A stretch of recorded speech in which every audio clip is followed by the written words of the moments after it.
मला रात्रीची जाग आली तेव्हा घड्याळात 2 वाजले होते. माझा नवरा तेव्हा माझ्या शेजारी नव्हता. बाहेर जाऊन पाहिलं तर माझा नवरा दत्तक घेतलेल्या मुलीच्या रूमकडे जात होता. त्याच्या मागे हळूहळू जाऊन पाहिलं तर त्या रूममधलं ते दृश्य बघून माझ्या पायाखालची जमीनच सरकली. मी आणि माझा नवरा आम्ही काही कामानिमित्त बाहेर गेलो होतो. काम उरकून घरी परत येत असताना आम्ही रेल्वेने प्रवास करत होतो. आम्हाला 13-14 वर्षांची मुलगी तिकीट मास्तराची नजर चोरण्याचा प्रयत्न करताना दिसली. तिच्या कृतीतून स्पष्ट दिसत होते की तिच्याकडे तिकीट नाहीये, कारण 2 मिनिटांपूर्वी ती खिडकीतून बाहेर डोकावत होती. ती खूप आनंदितही होती, पण तिकीट मास्तर येताच ती झोपेचं नाटक करू लागली. तिकीट मास्तर तिच्या जवळ येताच त्याने तिला तिकीट दाखवायला सांगितले, पण आता ती मुलगी इतकी घाबरली होती की तिला बोलताही येत नव्हतं. ती कधी आमच्याकडे तर कधी तिकीट मास्तरकडे असह्य नजरेने पाहत होती, पण तिकीट मास्तर कुठे ऐकणार होता. त्याला कळून चुकले होते की त्या मुलीकडे तिकीट नाहीये. मग तो तिच्यावर दबाव आणू लागला. तिकीट मास्तरचे असे वागणे पाहून मी माझ्या नवऱ्याला सांगितलं की ही बिचारी लहान मुलगी आहे आणि तो तिकीट मास्तर गैरवर्तन करत आहे. या मुलीचे तिकीटचे पैसे तुम्हीच द्या ना. माझा नवराही खूप हळवा आणि समजूतदार होता. त्याने माझं ऐकलं आणि तिकीट मास्तरला बोलावून सांगितलं की या मुलीचे भाडे मी भरतो, तिला काही बोलू नका. मग तिकीट मास्तर पैसे घेऊन निघून गेला. मुलीचे डोळे आता भरून आले होते. ती डोळे मिसकावून आपले अश्रू रोखण्याचा प्रयत्न करत होती, पण असं वाटत होतं की काही क्षणातच ती ढसाढसा रडेल. ती पुन्हा पुन्हा बिचाऱ्या आणि असह्य नजरेने आमच्याकडे बघत होती. मी हसत हसत तिला धीर दिला आणि म्हणाले, बाळा ये, माझ्या शेजारच्या सीटवर बस. ती माझ्या शेजारी येऊन बसली. मी विचारले, तुझं नाव काय आहे? ती म्हणाली, माझे नाव सलोनी आहे. मी मागच्या स्टेशनवरून ट्रेनमध्ये बसले. मी तिला विचारलं, बाळा तुला कुठे जायचं आहे? माझ्या या प्रश्नाने तिचा चेहरा सुंदर झाला. ती म्हणाली, मी सांगू शकत नाही, कारण ना मला घर आहे ना माझा काही ठिकाणा आहे. माझ्या आईवडिलांनी मला घरातून हाकलून दिले आहे. असे म्हणत ती ढसाढसा रडू लागली. आता तिच्या डोळ्यातून अश्रूंची नदी वाहू लागली. तिला पाहून माझे मन खूप हळवे झाले. मी माझ्या नवऱ्याकडे पाहिलं आणि म्हणाले की आपण या मुलीला आपल्या घरी घेऊन जाऊ. यावर माझा नवरा म्हणाला, तू काय बोलत आहेस? तिला थोडे पैसे दे जेणेकरून ती स्वतःला सांभाळेल. पण मी म्हणाले, ती एक मुलगी आहे आणि तिचं वयही खूप कमी आहे. बिचारी कुठे जाणार? या जगात ती एकटी कशी राहू शकेल? आणि तसंही या जगात वाईट लोकांची कमी नाहीये. आपल्यालाही अजून मूल नाहीत. जर आपण तिला आपल्यासोबत नेलं तर मलाही थोडा आधार मिळेल. तिला आपण चांगलं शिक्षण देऊ आणि काही वर्षांनी तिचं लग्न चांगल्या घरात करू, जेणेकरून या मुलीचे आयुष्यही उद्ध्वस्त होण्यापासून वाचेल. शेवटी माझे म्हणणे ऐकून माझ्या नवऱ्याने तिला घरी आणण्यास होकार दिला, पण ती काहीसे संभ्रमात होते. जेव्हा मी त्या मुलीला सांगितलं की मला तिला घरी न्यायचं आहे तेव्हा ती खूप आनंदी झाली आणि म्हणाली, तुमचे हे उपकार मी कधीही विसरणार नाही. मला तिची ही गोष्ट खूप आवडली. पण मी तिला घरी आणल्यावर घरात एकच गोंधळ उडाला. माझ्या सासूबाई मला ओरडायला लागल्या, अनोळखी मुलीला घरात ठेवायला तू वेडी झाली आहेस का? तुला काही माहीत आहे का? आजकाल लोकांनी घरामध्ये लूटमार करण्याचा हा एक चांगला मार्ग निवडला आहे. पहिले जवळचे करून घरात प्रवेश करतात, त्यानंतर घात करून सर्व काही लुटून ते पळून जातात. सुनबाई, जरा विचार करून निर्णय घे, नाहीतर तुझाच निर्णय तुला महागात पडेल. पण माझ्या सासूबाईंची एकही गोष्ट मी ऐकली नाही. माझ्या सासूबाईंचे बोलणे ऐकून माझ्या मनात एकच विचार चालू होता की माझ्या सासूबाईंना सर्व घराची सगळी कामं माझ्याकडूनच करून घ्यायची असतात. घरकामात मला कोणी मदत केली तर त्यांना ते सहन नाही होणार. म्हणूनच त्या मला पुन्हा पुन्हा नकार देत होत्या. वेळ असाच निघू लागला. दिवस महिन्यात आणि महिने वर्षांमध्ये बदलले. सलोनी रात्रंदिवस खूप मनापासून माझी सेवा करायची. पण माझ्या सासूबाईंनी मला जे काही सांगितले होते ते खरं होताना 3 वर्षांनी मला दिसत होते. मला कधीच कोणावर संशय घेण्याची सवय नव्हती, पण एका रात्री मला हे सर्व करावे लागले. रात्रीचे 2 वाजले होते तेव्हा अचानक झोपेतून माझे डोळे उघडले आणि माझा नवरा खोलीत उपस्थित नसल्याचं मी पाहिलं. मला शंका आली होती, पण मी त्याकडे दुर्लक्ष केले. पण दुसऱ्या दिवशी पुन्हा तोच प्रकार घडला, पण तरीही मी दुर्लक्ष केलं. पण 4-5 दिवस हा प्रकार सारखाच सुरू होता. तेव्हा मला माझ्या नवऱ्यावर शंका येऊ लागली. एवढ्या रात्री उशिरा जागून ते रोज कुठे जातं? दुसऱ्या दिवशी मी विचार केला की आज रात्रभर मी झोपणार नाही आणि मी तेच केले. लाख झोप येत असतानाही मी झोपेला माझ्यावर अधिराज्य गाजवू दिले नाही. रात्रीचे 2 वाजताच माझा नवरा खोलीतून बाहेर गेला. मीही हळूवार पावलांनी त्यांच्या मागे गेले. मी हे पाहून आश्चर्यचकित झाले की माझ्या नवऱ्याची पावले सलोनीच्या खोलीकडे सरकत होती. मी मनातल्या मनात विचार करत होते की हे खरं नसावं. मला खूप वाईट वाटत होतं आणि त्याचवेळी मला माझ्या सासूबाईंचे शब्दही आठवत होते. की त्यावेळी माझ्या सासूबाईंचे म्हणणे मी ऐकले असते तर खूप बरं झालं असतं. पण मला माझ्या सासूच्या नजरेत स्वतःला हरलेलं सिद्ध करायचं नव्हतं. माझ्या नवऱ्याने हळूच दार उघडून आत खोलीत प्रवेश केला. तेव्हा मीही दरवाजाच्या जवळच होते. मी गुपचूप त्याच्याकडे पाहू लागले. मी जेव्हा सलोनीचा चेहरा पाहिला तेव्हा तिचा चेहरा बघितल्यावर असं वाटत होतं की तिला कुठल्या तरी गोष्टीचा पश्चाताप होतोय. माझ्या नवऱ्याला बघून तिने पाठ फिरवली, पण माझा नवरा तिच्याकडे रागाने बघत होता आणि वारंवार तिच्या दिशेने हात पुढे करून तिला काहीतरी सांगण्याचा प्रयत्न करत होता. पण सलोनी शांत उभी होती. हे सर्व दृश्य पाहून माझे भान हरपले आणि माझ्या पायाखालची जमीन सरकल्यासारखं मला वाटलं. मी लगबगीने माझ्या खोलीत धावत गेले आणि जोरजोरात रडू लागले. आता माझी शंका सत्यात उतरली होती. पण मी करू तरी काय? मी कोणालाही काही सांगू शकत नव्हते, कारण मीच या मुलीला जबरदस्तीने माझ्या घरी आणले होते. जर मी कुणाला याबद्दल सांगितले असते तर मग माझी खूप बदनामी झाली असती.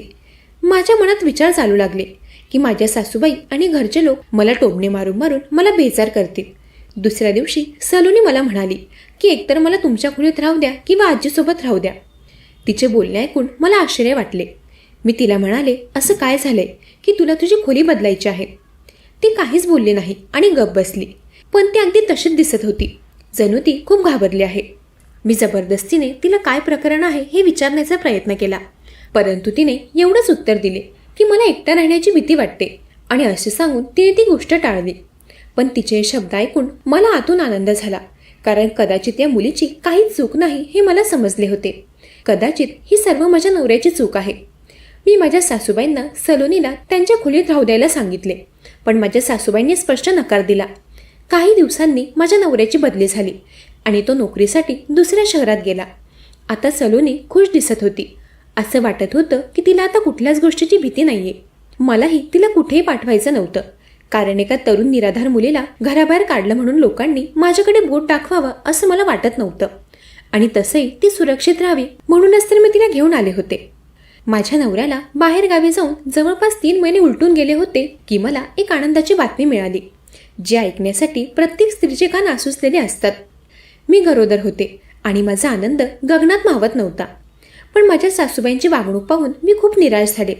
मी गरोदर आहे हे ऐकूनही त्या माझ्याशी नीट वागत नव्हत्या. माझ्या बाळाच्या जन्माला अवघे काही दिवस राहिले होते. सलोनीने माझी खूप सेवा केली, पण काही दिवसांपासून मी बघत होते की ती तिचा चेहरा झाकून ठेवत होती. तिला असं पाहून मला समजले नाही की ती असं का करत आहे. पण एक दिवस मी सलोनीला विचारलं तर तिने मला सांगितलं की तिला स्किन ॲलर्जी झाली आहे. माझ्या चेहऱ्यावर विचित्र पिंपल्स आले आहेत, जे मला लपवून ठेवणे चांगले वाटते. सलोनीचं बोलणं ऐकून मला वाईट वाटलं. मला वाटलं मी तिला स्किन स्पेशालिस्टकडे घेऊन जावं, पण मला वेळच मिळाला नाही, कारण माझ्या प्रसूतीची वेळ जवळ आली होती. आणि शेवटी तो दिवस आला जेव्हा मी एका सुंदर मुलाला जन्म दिला. नातवाला पाहून माझ्या सासूबाईही माझे कौतुक करू लागल्या. मुलाच्या जन्माच्या वेळी उषा मावशींनी मला खूप साथ दिली. बाळाच्या काळजीबाबत बोलण्यासाठी त्यांनी सलोनीला जवळ बोलावले आणि म्हणाल्या, बेटा माझं ऐकून घे, तुझ्या आईची तब्येत नाजूक आहे. अशा परिस्थितीत तिचे पहिले 40 दिवस पूर्ण काळजी घेणं आवश्यक आहे, नाहीतर ती आजारी देखील पडू शकते आणि हिवाळ्याच्या दिवसात हा त्रास जास्त होतो.